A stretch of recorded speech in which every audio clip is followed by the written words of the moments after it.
Shalom everybody, welcome to a special video for Everyday Israel.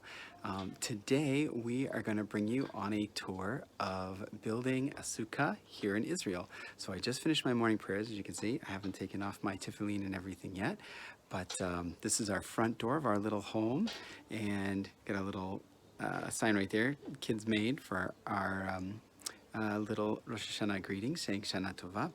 And what we are going to be doing today is this whole area over here to the side of our house. We are going to transform this section over here into a sukkah. So we're going to be continuing with the next part of this video. All right, so we're well along building the sukkah here next to our house. So we've got part of the framing up right here. Now it's really nice here in Israel and in a lot of Jewish communities around the world. They have sets like this where it's you can get these are metal beams, and you can see how small they are because the sukkah is not supposed to be super sturdy. It needs to be kind of flimsy. So it's very thin beams. If there's a really bad storm, these beams will bend. I've definitely seen that before in other communities where we had bad storms. People's Sukkot just like fell right over. But it's just that reminder that it's our trust needs to be in God, not in some structure that we've built. These structures bring us closer to God.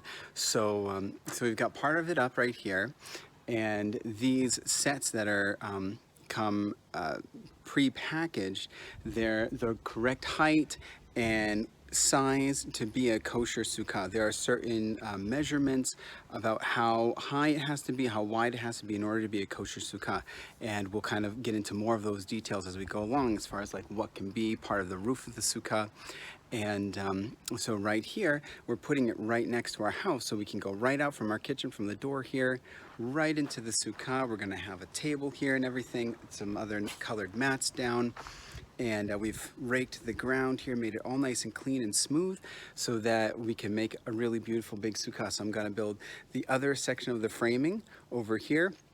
Use my handy dandy zip ties to hold some of it together. And then with the next segment, we'll be putting on the walls and getting ready for putting the roof on.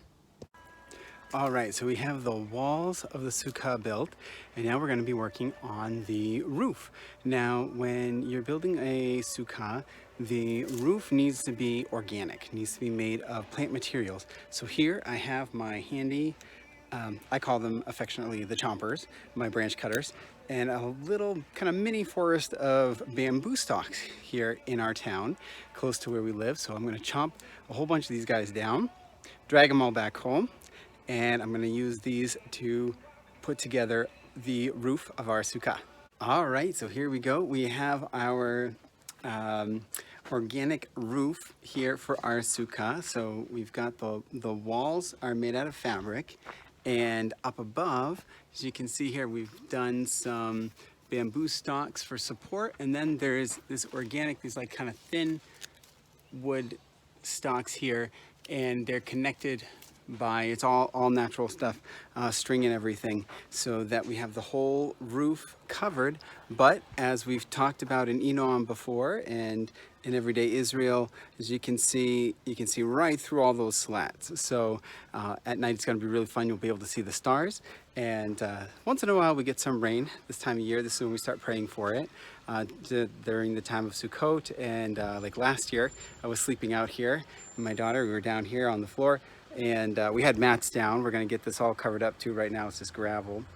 And then, but yeah, we had a little bit of a rainstorm last year, and it was a big surprise in the middle of the night, waking up and having to run inside. You don't have to stay out in the sukkah if it's raining.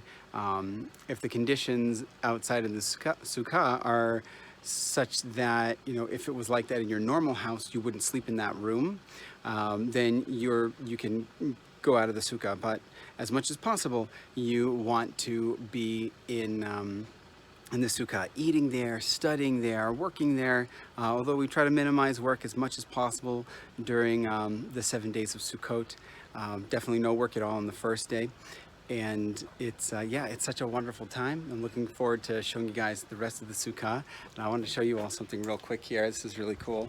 So our neighbors, you can see right over here, this time of year there are some people that will go around and they'll deliver big branches of palm fronds, so people can, a lot of people use those for their roof. So to make it easier for us though, I went and cut my own with the bamboo.